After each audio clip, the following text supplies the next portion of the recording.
নমস্কার বন্ধুরা, অপুর রান্নাবাটি চ্যানেলে আপনাদের স্বাগতম। আমি এসে গেছি একটা অন্য রেসিপি নিয়ে।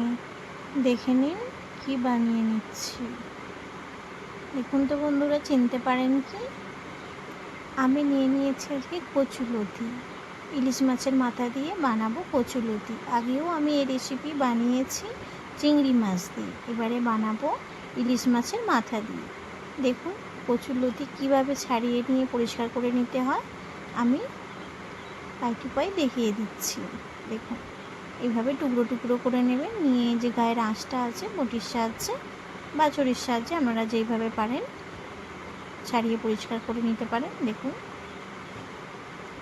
আমি এই মাপের টুকরো করেছি।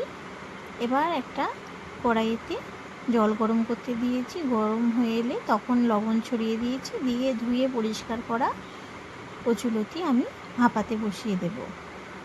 একটু চাপা দিয়ে দেব, দিয়ে এক ফুট হয়ে গেলেই আমি জল ঝরিয়ে নামিয়ে দেবো। বেশি গলিয়ে ফেললে ভালো হবে না বন্ধুরা, বুঝে আপনাকে তুলে নিতে হবে। এখন জল ঝরিয়ে নেব একদম পরিষ্কার করে, সমস্তটা তুলে নিলাম।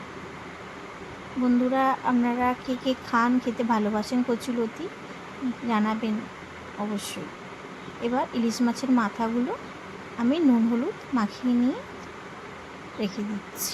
দিয়ে এবার কড়াইতে তেল নিয়ে নিয়েছি। দেখুন বন্ধুরা, এবার কড়াইতে তেলেতে গরম হয়ে এলে তখন মাথাগুলো হালকা লাল করে ভেজে নেব। এপিট ওপিট পাল্টে ভেজে নিচ্ছি। এখন মাছ ভাজা হয়ে গেছে। এবার একটা একটা করে তুলে নেব। বন্ধু, আমার ভিডিও যদি আপনাদের ভালো লেগে থাকে লাইক কমেন্ট শেয়ার করবেন। ফেসবুক থেকে দেখলে ফলো করবেন, ইউটিউব থেকে দেখলে সাবস্ক্রাইব করবেন।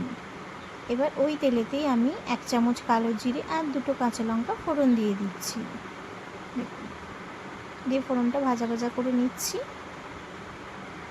যখন একদম ভাজা ভাজা হয়ে যাবে তখন একটা বড় পেঁয়াজ কুচি আমি দিয়ে দেব। একটা সামান্য লবণ দিয়ে দেবো যাতে তাড়াতাড়ি নরম হয়ে যায়। ভালো করে ভাজা করে নিচ্ছি, নিয়ে একটা বড় টমেটো কুচিয়ে দিয়ে দেব। দিয়ে ভালো করে নাড়াচাড়া করে কষিয়ে নেব।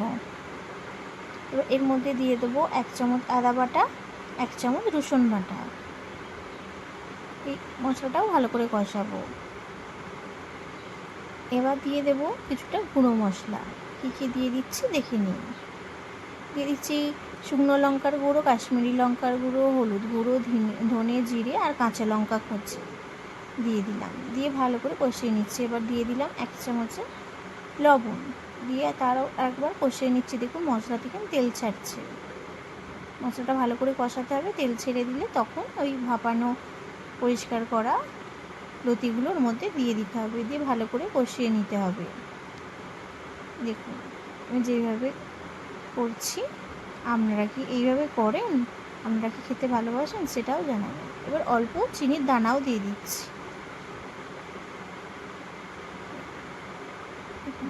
এবার আমি একটা চাপা দিয়ে দেব, দিয়ে ফ্লেমটা লো করে দেব।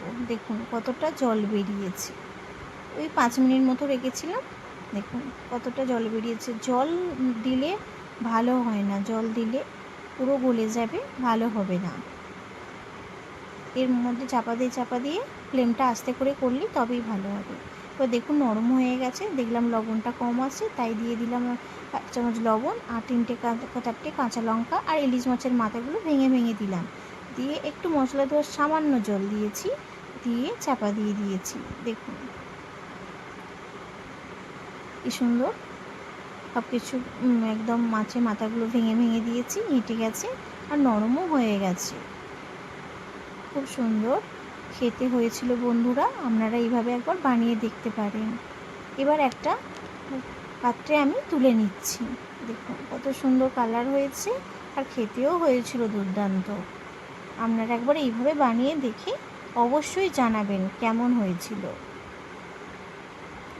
নমস্কার বন্ধুরা, ভালো থাকবেন, সুস্থ থাকবেন। দেখা হবে অন্য কোনো